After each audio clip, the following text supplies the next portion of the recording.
Sir, sa pangalan? Ren. Ren ng Surigao del Norte. tapos As nag-kuan ko, nag-tour. nag-Philippine Loop.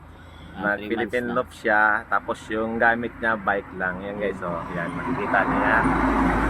So, nandito kami ngayon sa may tabing dagat sa Gumacan. Tumigil kasi kami dyan. So, nagbili ako ng kape kay ate. So, nakita ko to si Sir. Tapos nabasa ko yung Philippine Tour Aparito Zamboanga. Sana all nagre-rest. Zamboanga, Sir? Yung nakalagay doon sa... Zamboanga. so, yung nakalagay doon Aparito sa... Zamboanga. Tingnan ko lang siya.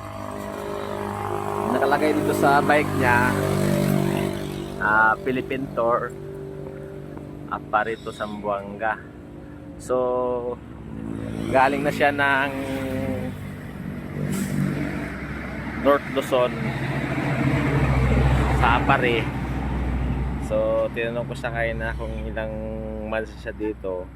So, ang sabi niya sa akin, 3 months na daw siya. So, pabalik na siya ng Mindanao. So, dito naman sa dumaan sa may part ng Quezon. Kaya nakita kami dito sa gilid ng seaside ng Gumacan. So guys, ito yung ginagamit na ni Sir. Yung bike niya, mountain bike. Ito yung mga gamit niya. Ayan. So guys, wala daw siyang kamag-anak dito. Ang diskarte niya, kung sa mabutan ng gabi, doon lang siya nagpapahinga. Kaya tingnan nyo guys, ito lang yung gamit ni Sir. Dalawang bag sa likod. Tapos ito lang yung kapirasong gulong niya, oh, tamo. Diba? Kapirasong gulong lang, nakarating ng Apare. Ayan. Saka meron siyang... Ang tawag niya, Sir, sa lagay ng tubig mo? Ito? Water, ano yan? Bottled water.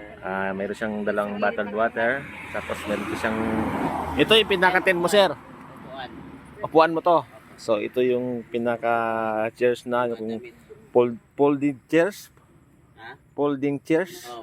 Ayan, ito yung folding chairs niya. So, yan guys.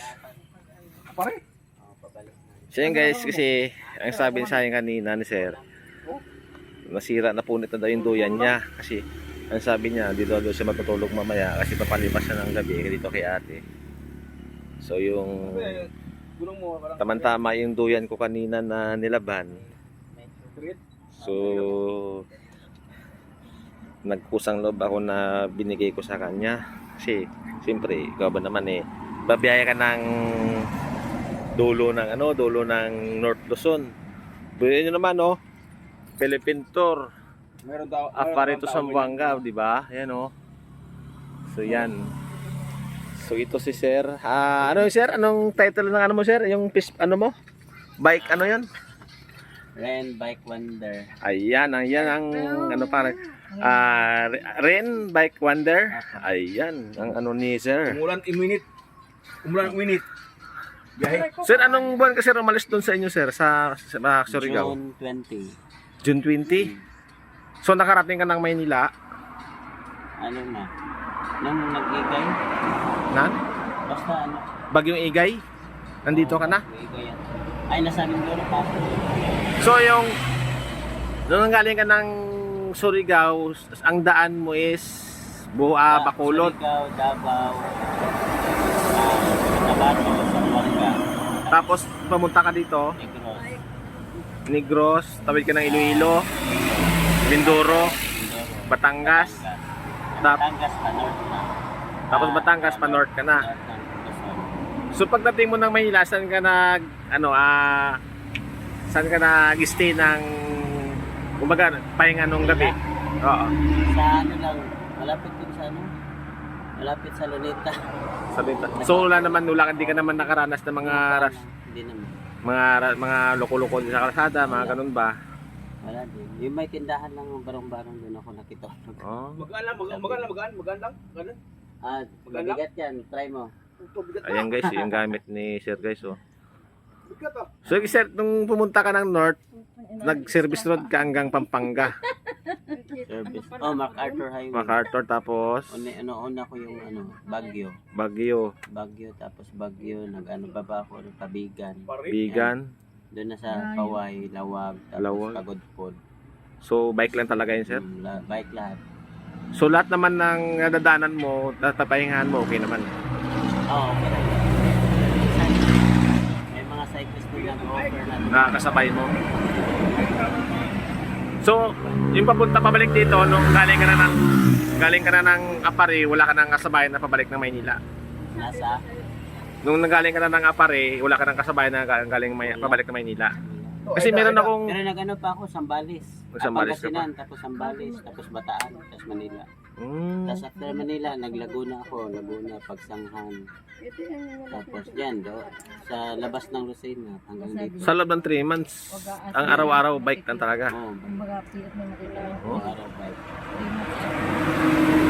Sige sir, i-mention mo na lang yung ano mo dyan, no? Para i-share ko to sa ang link ito. Pag na-upload ko sa YouTube, ang link nito i-share ko sa Facebook. Follow niyo ako sa sa page ko, Ren Bike Wonder. Yan, Yun. from Surigao del Norte. ayan guys, narinig yung pangalan ni Sir Ren. Ayan, Yeah. Ren Biker, Ren Bike Wonder. Bike Wonder. Ayan si Sir Ren. Ayan, dito kami nakita sa seaside ng Gumaka. Balibag din rin ako sir, kasi yun. Gumaka na. Ayan. So yan si guys. Siyempre, ngayon na kami nakita ni Sir. So yan guys, si Sir Ren, biker, ayan, ng Zamboanga. Ayan, Hingay natin, nagre-reel si Kuya. galing. Apare ito sa Apare ito sa Zamboanga. Grabe yung bike ni Sir. 3 months sir, 3 months. 3 months. Oo. Ngayon pa lang babalik ng Surigao. Surigao.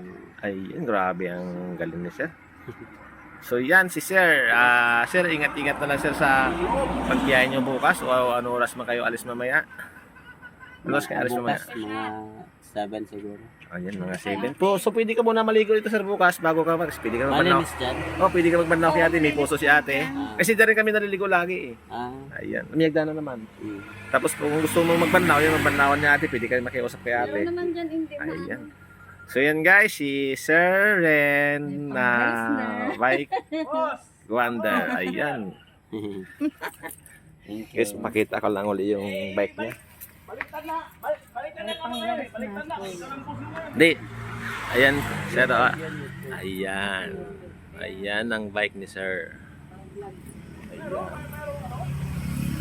Ayan guys mula Zamboanga. Bike lang hanggang Apari. Balikan. So si Sir 3 months na naka-stay dito sa Luzon. So everyday bike lang ng bike. So inikot yung buong norte. Ito lang yung gamit. Ayan guys, so kita nyo naman yung bike. Diba? So yan guys.